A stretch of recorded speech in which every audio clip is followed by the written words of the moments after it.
Please welcome Congressman Darrell Issa.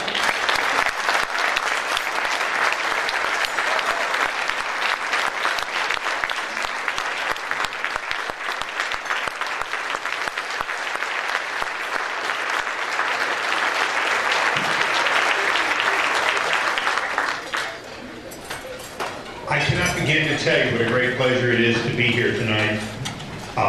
It wasn't as great a pleasure until I found out it was a sellout crowd and that we raised a lot of money, and Ken, congratulations.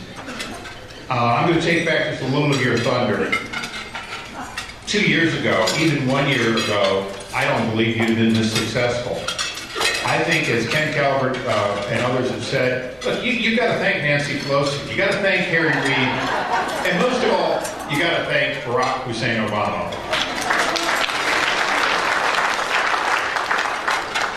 And Betty, you not only earned the award, but a special place in my heart for bringing up Myra when we talked earlier, and of course for wearing the Team Issa pin you've had for so many years.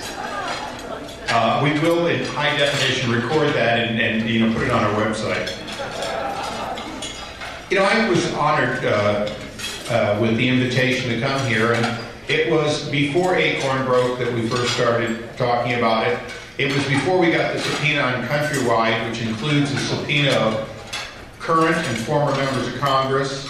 Let me rephrase that. Current and former members of the House, current and former staff members of the administration and the House of Representatives. As a matter of fact, just at 9:30 last night, we were able to get a broad subpoena because of those 40 people that work for me and people like Jason Chaffetz, who is now heading back to LA as we speak, who did everything, including sit in the dais for 35 minutes with the Democrats hid in the back because they didn't want to come out and vote against a subpoena about corruption, and they sure as heck weren't going to vote for it, particularly when the chairman of the committee had 2 VIP Countrywide loans himself. Now, some of you follow politics, I understand, so stop me if I go too far, but thank you.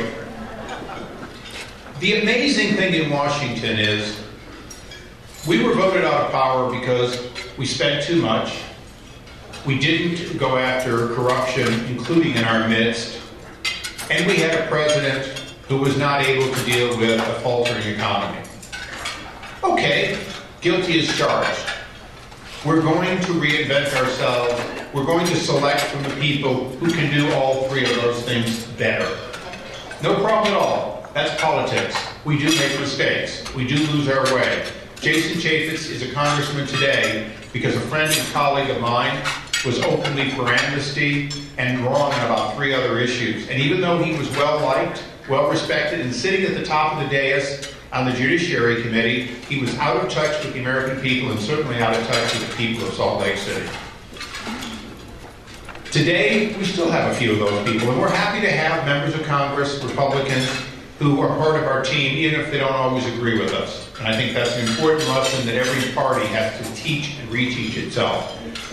But let me tell you, the Republican Party that will take control of the House and take the Speaker's gavel in a little over a year, in fact, will be a different party than the party that lost that gavel. This will be, yes, absolutely.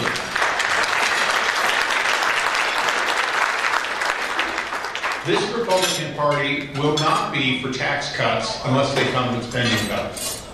This party will not be for new programs like Medicare Part D with absolutely no way to pay for it except, quite frankly, general revenue. I can't tell you everything that it will be in what people will popularly call the contract, as they did in '94. Even if we call it something different, it'll still be the contract with America. I can't tell you everything that will be in it, but I can tell you one thing that will be in it. In current dollars, the running of our government will be balanced in our first congressional budget.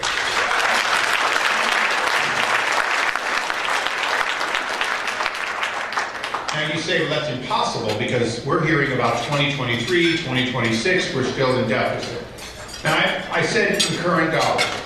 We're not going to balance the budget on the backs of the seniors. We're going to take the Medicare and Social Security. We're going to move them into separate revenue where the money coming in and the money going out are completely separate, and we're going to find a way to make that balance. And that's because all the seniors deserve that, and we will find a way. But then when you take the rest of the budget, government spending on everything from our troops, which is essential, to our post office, which, by the way, funds itself. Thank you very much for that postage stamp that keeps going up. I didn't say it was cheap to fund the government, but we have made a determination as Republicans that we will, in fact, have the current operation balanced. Now, I left one thing out, and I'll tell you right now, we have no idea a year from now how large the debt is going to be with this president. So much is off books. There's over $6 trillion worth of guarantees against bad loans that companies like Countrywide dumped onto what we call the GSEs, Freddie and Fannie. Those organizations have absolutely the worst of the worst subprime loans, and they're defaulting at an amazingly high rate. So I'm not going to tell you that we're going to be able to meet all the debt service. That could be at 4%, 6%, 10%.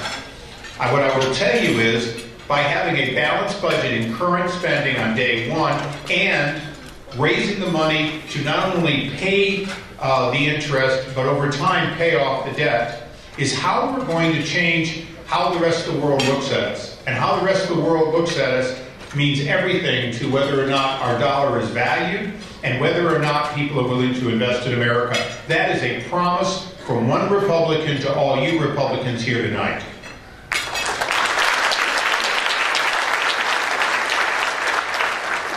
Now, 1 year ago, plus a little, we elected a new president, a president of change. And I can absolutely tell you, he is a president of change. And the American people know that that's a change they no longer want to participate in, and they're only looking to you to tell them that we're the party that will change in the right direction. And it's not going to be easy. The hole we're digging is incredible. The levels of corruption that exist in government today and in the parties are going to have to be dealt with. But the most important thing that we're going to have to do is when we retake the House of Representatives, we're going to have to make it very clear that for the next 2 years, the president will have to come to the middle, compromise on the important issues. Those issues, we will no longer accept the idea that former members of the last administration operating under the open and understood orders of the president to protect us are somehow criminals that can be indicted by our Attorney General.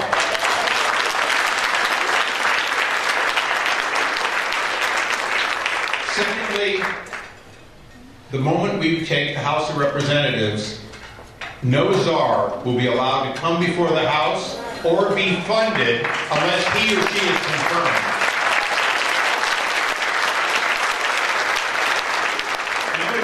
Czars for just a moment. You hear about czars. I'm going to tell you, not all czars are created equal. Ronald Reagan had drug czar. Drug czar is confirmed. The drug czar reports to Congress. His salary and his duties are understood, and that makes him no different than any other cabinet office.